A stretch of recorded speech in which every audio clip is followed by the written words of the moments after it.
Middle east सुलग रहा है। अमेरिकी युद्धपोत समंदर में है, एयरक्राफ्ट कैरियर तैनात हैं, मिसाइलें रेडी हैं। ट्रंप वर्सेस खामेनेई की जंग पर दुनिया की नजरें टिकी हैं।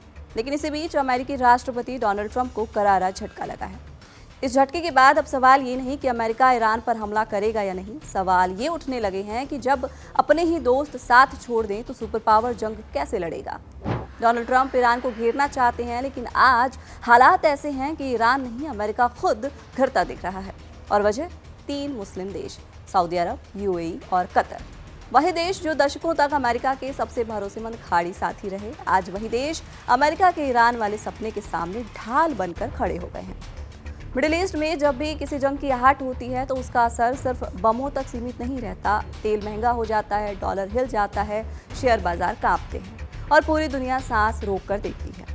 आज वही हालात बनते हुए दिखाई दे रहे हैं। अमेरिकी नेवी का Abraham Lincoln carrier strike group middle east में एंट्री कर चुका है। तो सवाल उठता है कि ट्रंप वाकई ईरान पर हमला करने जा रहे हैं। डोनाल्ड ट्रंप की ईरान से दुश्मनी कोई नई बात नहीं है। ट्रंप साफ कह चुके हैं ईरान को न्यूक्लियर पावर नहीं बनने देंगे। खामेनेई की सत्ता स्वीकार नहीं, ईरान में चेंज चाहिए। मतलब साफ है, अमेरिका सिर्फ बम नहीं गिराना चाहता, वो सत्ता गिराना चाहता है। खामेनेई को हटाना, तेहरान में नई सत्ता बिठाना और ईरान को अमेरिका के हिसाब से चलाना। लेकिन सवाल ये है कि क्या 2026 का मिडिल ईस्ट 2003 का इराक है, या फिर अब कहानी पूरी तरीके से बदल चुकी है। अगर अमेरिका ईरान पर हमला करता तो तरीका लगभग तय था। सऊदी अरब के एयर स्पेस का इस्तेमाल, यूएई के बेस, कतर के अल उदेद एयरबेस ऑपरेशन, खाड़ी से नेवी सपोर्ट, यानी ईरान को चारों तरफ से घेरना।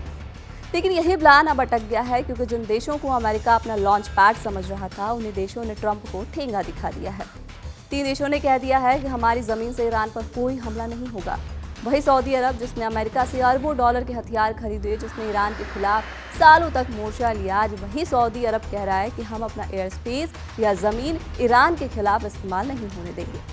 इतना ही नहीं, सऊदी क्राउन प्रिंस मोहम्मद बिन सलमान ने खुद ईरानी राष्ट्रपति मसूद पेजेश्कियन से फोन पर बात की।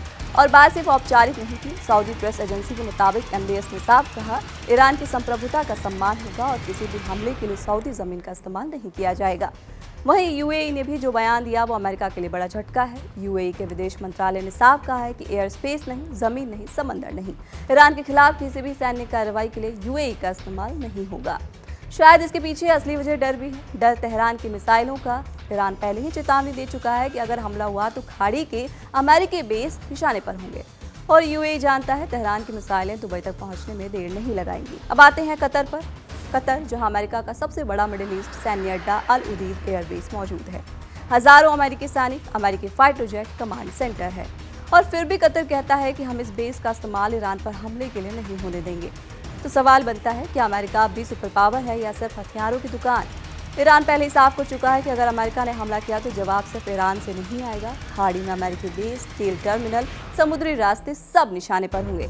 ऐसे में ईरान की धमकियों के बीच अमेरिका बाकी देशों की मदद से अपना मकसद पूरा करना चाहता था, लेकिन तीनों खाड़ी देशों ने ट्रंप के इरादे पर पानी फेर दिया। फिलहाल वीडियो में इतना ही। आप क्या सोचते हैं इस खबर पर? क्या अमेरिका ईरान में अपना मकसद पूरा कर पाएगा या फिर ट्रंप का सपना अधूरा रह जाएगा? अपनी राय हमें कमेंट बॉक्स में जरूर बताएं।